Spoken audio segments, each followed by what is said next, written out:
Eu gosto demais de um dos maiores autores da língua portuguesa, Fernando Pessoa. E Fernando Pessoa, que tinha vários heterônimos, né, vários outros Fernando Pessoa feitos por ele mesmo de outro modo.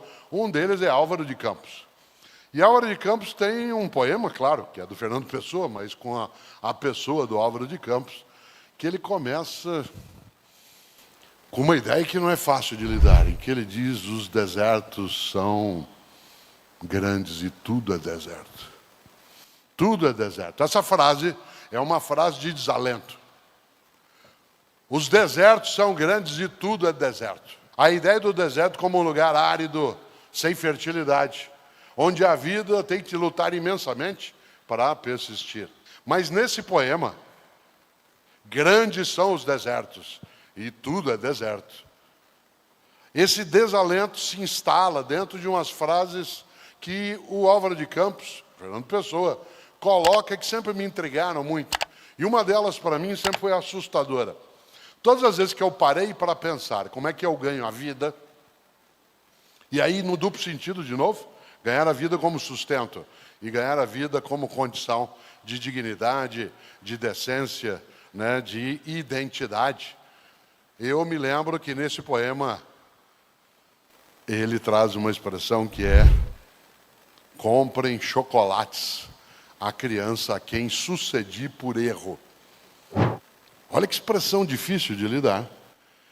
Quando ele, lamentando, diz: comprem chocolates à criança a quem sucedi por erro. Essa expressão, sucedi por erro, é um indicador de arrependimento. Em outras palavras, comprem chocolates para a criança que eu fui e que eu agora, como adulto, acabei por erro sucedendo desse modo como sou. Uma das coisas mais importantes da vida humana é que nós somos capazes de nos arrepender. O arrependimento, ele pode servir de ensinamento, como ele pode servir de aterramento. Evidentemente, como eu digo sempre, o modo mais difícil de aprender é com os erros. A maneira mais complicada para aprender é com os erros. Mas, pior do que aprender com os erros, é com os erros nada aprender. E uma das coisas que, sem dúvida, o arrependimento pode trazer é a possibilidade da pessoa, quando olha o caminho que fez e que eventualmente não queria que fosse desse modo, de corrigir a rota, de reinventar, de recriar. E é claro que nessa hora, uma das dificuldades é supor, mas não dá mais tempo. Tudo é deserto. Claro que não.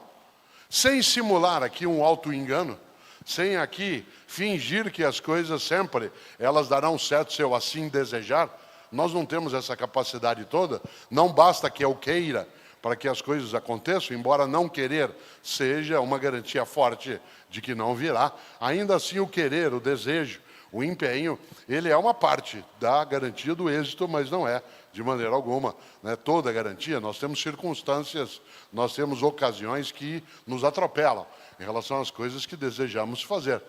Muitas vezes você, ao perder uma atividade, um caminho, uma rota, um trabalho, você passa um tempo buscando criar qual será o caminho que terá. E num determinado momento parece que de fato tudo é deserto. Mas o mais interessante é que se pode de fato aprender com aquilo que nem sempre foi exitoso e ao mesmo tempo superar, ir buscar, ir atrás. Mas isso coloca uma exigência. A exigência de se ter clareza do que é que se entende como o caminho que se queira seguir e, acima de tudo, onde é que se quer chegar. Eu gosto muito de uma expressão que aparece numa das obras da literatura que eu mais cito. Eu tenho um gosto imenso por um grande professor de matemática britânico do século XIX, chamado Charles Dodson. Charles Dodson, ele era professor de matemática, de lógica, era mágico, fazia apresentações de magia, de propósito, era colega de vários e vários aqui que somos professores, mas ele dedicou uma parte da vida dele à literatura. E o Charles Dodson escreveu livros maravilhosos. E você o conhece, provavelmente, muito mais pelo pseudônimo dele do que pelo nome dele de batismo. Porque Charles Dodson adotou o nome de Lewis Carroll. E por isso escreveu o livro Alice no País das Maravilhas, Alice atrás do espelho. E vocês se lembram, e eu sempre que posso trago isso à tona, que Alice no País das Maravilhas, que é um livro de filosofia, é um livro de lógica, Ele não é um livro infantil, ele é um livro para crianças. Mas ele não é um livro infantil, o conteúdo dele é absolutamente adulto. Haja vista, né, como eu gosto de citar, o filme Matrix, é inspirado exatamente naquela ideia. Isto é, qual realidade você deseja? Aquela que dissimula, engana, aquela que é simulacro, que é fingimento, em que tudo parece o que não é, ou uma vida que você vai ter de enfrentar, lidar, buscar.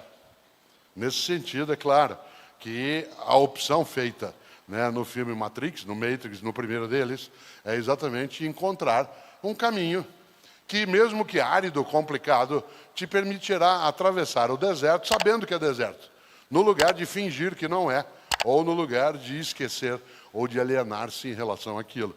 O mais gostoso dessa ideia é que vocês se lembram que no livro ali se encontra vários personagens e tudo ali é maluco.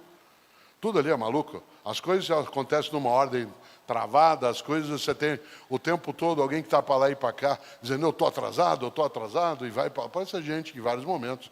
E num determinado tempo, ela encontra, em 3 ou 4 situações, um gato. Lembra do gato?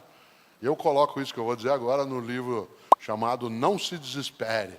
E quando eu penso no Fernando Pessoa, Álvaro de Campos, a criança a quem sucedi por erro, eu me lembro desse outro passo do gato da Alice.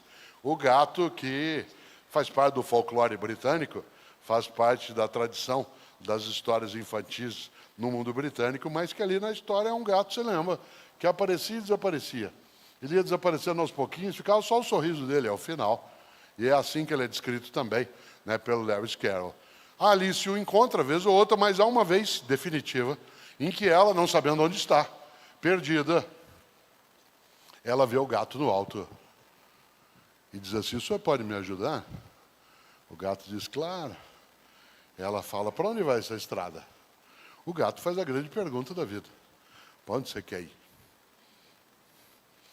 Ela falou, eu não sei, eu estou perdida. Ele disse, para quem não sabe para onde vai, qualquer caminho serve. Para quem não sabe para onde vai, qualquer caminho serve. O para onde a gente quer ir antecede o para onde a gente vai. Porque para onde a gente vai pode ser um caminho automático. Que você está indo porque estou empurrando. Você está indo porque está sendo levado ou levado.